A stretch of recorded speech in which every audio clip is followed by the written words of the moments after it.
बच्चों, आज हम लोग सदिशों का योग ये हेडिंग पढ़ेंगे। तो यदि दो या अधिक सदिश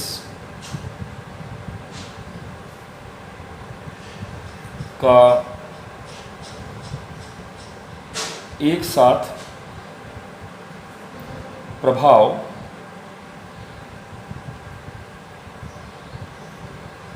कोई एकल सदिश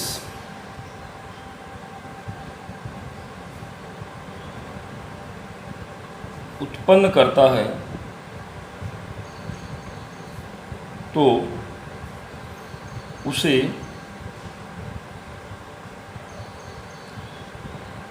उन सदिशों का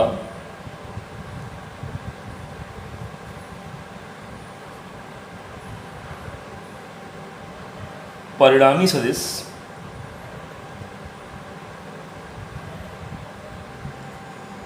कहते हैं।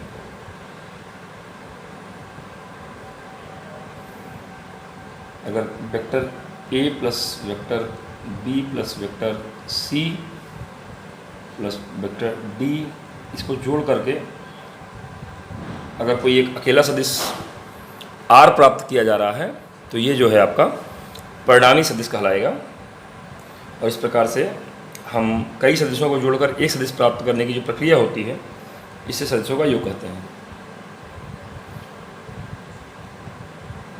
परिणामी सदिश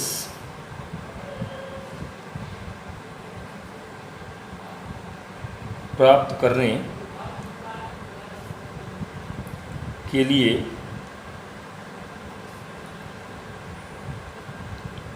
सदिशों का योग किया जाता है।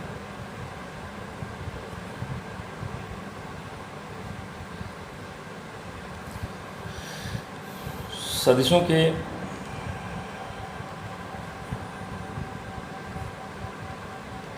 योग की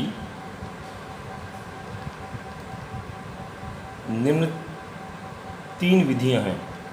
आमतौर पर 3 फार्मूले का यूज करके हम लोग सदिशों का योग करते हैं। पहला है आपका त्रिभुज विधि, दूसरा है आपका समांतर चतुर्भुज विधि और तीसरा है आपका बहुभुज विधि। बच्चों, आज जो हम आपसे बात करने चल रहे हैं, आज जो आपको सिखाने चल रहे हैं वो त्रिभुज विधि से सिखाएंगे। तो हेडिंग है आपकी सदिशों के योग की त्रिभुज विधि। तो सदिशों के योग का जो त्रिभुज नियम है, त्रिभुज विधि है, ये क्या है सबसे पहले आप इसको जानना चाहेंगे। तो अगर कोई 2 सदिश ये a है, एक सदिश ये आपका b है, इन दोनों को जोड़ना है आपको। पहले सदिश a बनाइए, जहाँ सदिश a ख़त्म हो रहा है वहीं से जिधर की तरफ सदिश b दिया गया है वो बना लीजिए। और इसके बाद a के ये प्रारंभिक बिंदु से b का ये अंतिम बिंदु मिला देंगे, ये जो सदिश बन जाएगा यही आपका परिणामी सदिश r कहलाएगा। तो r क्या हो गया? Vector a plus vector b हुआ। सदिशों का योग सदिश नियमों का पालन करता है, ये ध्यान दीजिएगा। यदि 2 सदिश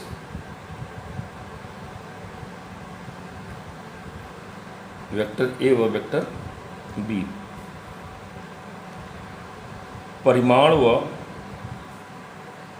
दिशा में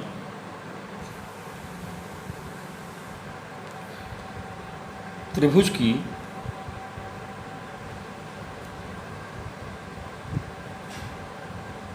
दो क्रमागत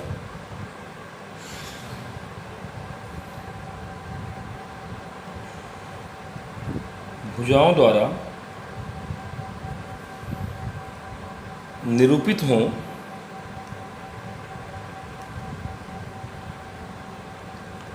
तो उनका परिणामी सदिश R त्रिभुज की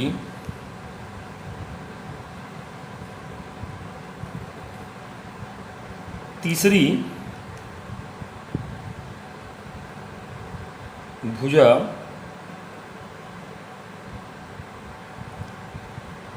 के द्वारा विपरीत क्रम से क्या मतलब, अगर ये ए बना ये बी बना तो उसके आगे से नहीं बनना है, जहाँ से ए खत शुरू हुआ था वहीं से आर शुरू करके विपरीत क्रम में, ये आगे गया बढ़ा था तो अब यहीं फिर शुरू करेंगे, आर मतलब ए के प्रारंभिक बिंदु से बी का अंतिम बिंदु मिलाएंगे, ये आर हो जाएगा। विपरीत क्रम में पूर्णतया माने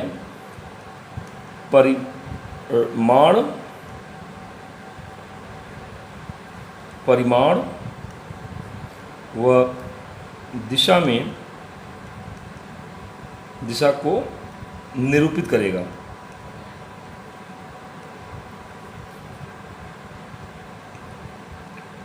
बच्चों ये बात समझ में आ गई होगी कि अगर कोई दो सदिश त्रिभुज की दो क्रमागत भुजाओं द्वारा निरूपित किए जा रहे हैं परिमाण व दिशा में, तो इनका जो परिणामी सदिश होता है वो त्रिभुज की तीसरी भुजा द्वारा जो विपरीत क्रम में ली गई हो पूर्णतः निरूपित होगा। पूर्णतः का मतलब परिमाण व दिशा को निरूपित करेगा। ये आपका त्रिभुज नियम है।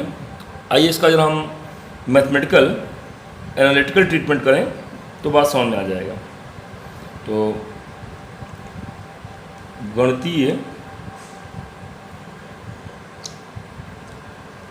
विश्लेषण, आइए इसका हम लोग गणितीय विश्लेषण करें। तो देखिए ये सदिश ए है, ये उसी के आगे से सदिश ये बी है, और अगर दोनों का परिमाण और दिशा मालूम है तो दोनों के बीच का एंगल थीटा है। इसको अगर हम मिला देते हैं तो यही आपका परिणामी सदिश आर हो जाता है। और ये सपोज करिए इसकी लेंथ निकालना है, परिमाण निकालना है और इसका दिशा निकालनी है, तो ए के साथ में अल्फा एंगल बना रहा है। यहाँ से परपेंडिकुलर ड्रॉप करेंगे, ये point P Q M N, ये मैंने इसका नोटेशन कर दिया। चित्र में सदिश ए व बी के मध्य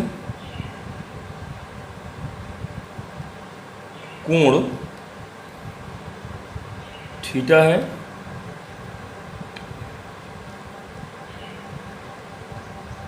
परिणामी सदिश आर सदिश ए से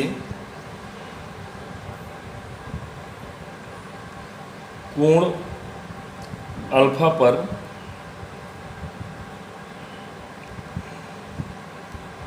निरूपित है।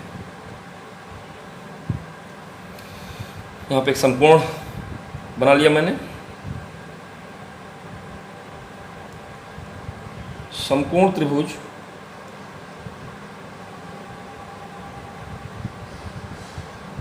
QMN से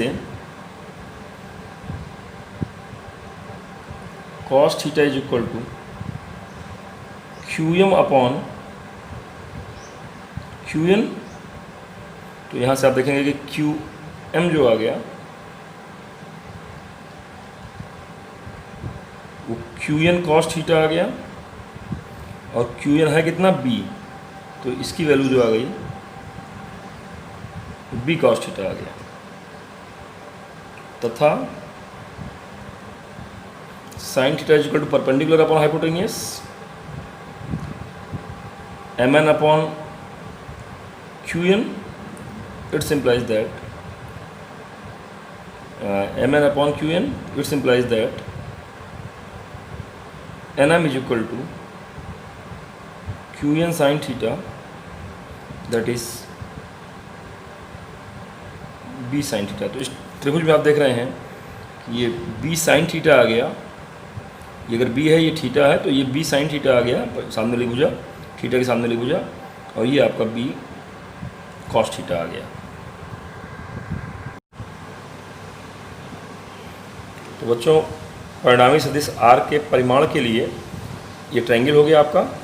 यहाँ पर ये pn निकालना है मुझको, pn कितना आ जाएगा, तो pn स्क्वायर बराबर आ जाएगा pm square plus nm square.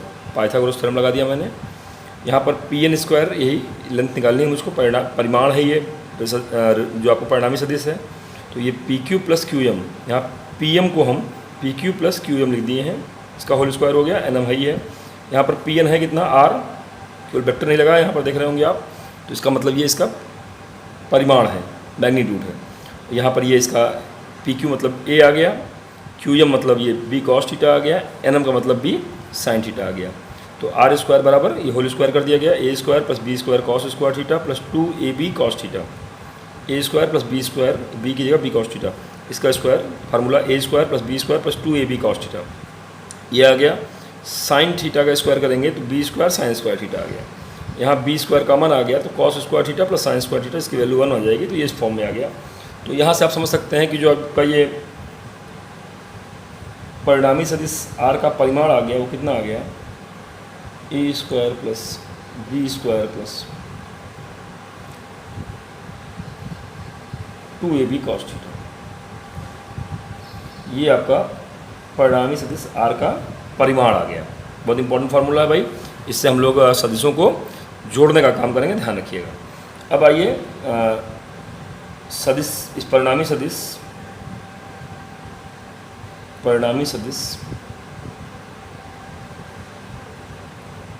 r की दिशा,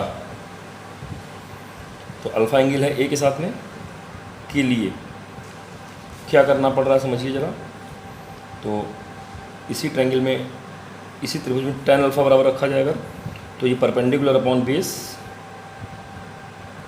nm अपॉन pm, nm को तो ऐसे ही रहने देंगे कि pm को हम दो भागों में लिख लेंगे, समझ रहे हैं आप, पहले भी किया है मैंने। यहाँ देखिए pm को मैंने pq प्लस qm लिखा है, तो यहाँ भी लिख देंगे pq प्लस qm। तो tan अल्फा nm का मतलब b sin theta upon pq plus nm, pq का मतलब हो गया a, और ये आ गया आपका b cos थीटा। तो ध्यान में आ गया होगा आपको। तो यहाँ से अगर अल्फ़ा निकालेंगे हम लोग तो ये आ जाएगा tan inverse b sin theta upon a plus b cos theta. तो आप देख रहे हैं कि परिणामी सदिश r का परिमाण निकालने का formula r is equal to under root a square plus b square plus 2ab cos theta, और उसकी सदिश a के साथ में दिशा एंगल अल्फ़ा निकालने के लिए tan inverse b sin theta upon a plus b cos theta. तो ये दो फार्मूले हैं जिसके थ्रू आप किन्हीं दो दिए गए सदिश a और b जिनके बीच का कोण थीटा है का परिणामी सदिश r का परिमाण व दिशा दोनों ज्ञात कर सकते हैं। तो बच्चों इसका अभ्यास कीजिएगा, बड़ा इंपॉर्टेंट क्वेश्चन है और इस पर बहुत सारे आपको आंकिक प्रश्न मिलेंगे, जिसको आपको हम भी लगवा देंगे और आप स्वयं भी बुक से देख के लगाएं, और जो नहीं समझ में आएगा उसको जरूर पूछिएगा। गुड लक बच्चों।